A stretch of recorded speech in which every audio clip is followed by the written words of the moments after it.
Hello guys! For this video, ang ating simpleng recipe, hamonado chicken or chicken hamonado.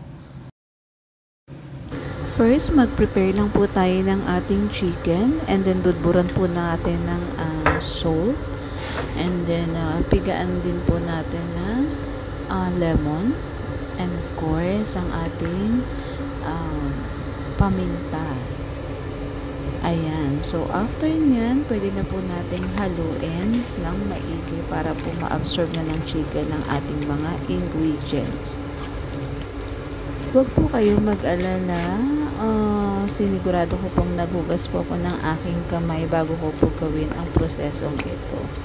So, after nyan, na-mix na natin na maigi, pwede na po natin ilagay ang ating Incan Del Monte pineapple juice. And then, takpan lang po natin at hayaan natin i-marinate ng at least 1 hour kung wala ka ng time. Pero, mas mabuti pa rin kung at least overnight. So, para mas lalong lumasa yung ating pineapple sa chicken. After po niyan, sinet aside ko po ang chicken and then pinirito ko lang po siya into low heat para po hindi po siya agad-agad masunog. So, ayan po ang kinalabasan ng ating piniritong chicken after natin siyang ma-marinate sa pineapple. And then, ang ating next step ay magigisa po tayo ng bawang and sibuyas dun po sa pinagprituhan natin ng chicken para mas malasa siya. Halo-haluin lang po natin. Then, pag okay na ang ating bawang and sibuyas, pwede na po nating ilagay yung pinagbabara natin ng chicken kanina. Ayan yung pineapple juice. After nyan, pwede na po nating timplahan. So, ako nilagyan ko po siya ng konti lang naman na oyster sauce.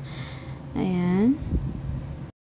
And then, ang ating soy sauce, sugar, syempre ang ating paminta at konting asin.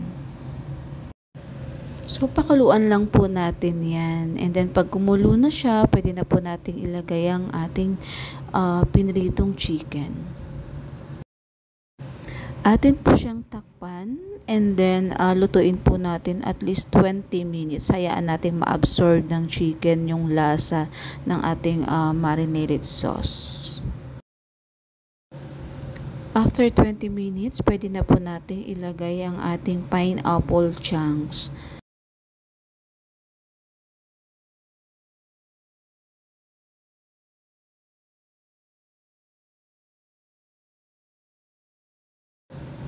So, after 5 minutes na pagpapakulo at ayan na nga, ready na ang ating chicken hamonado.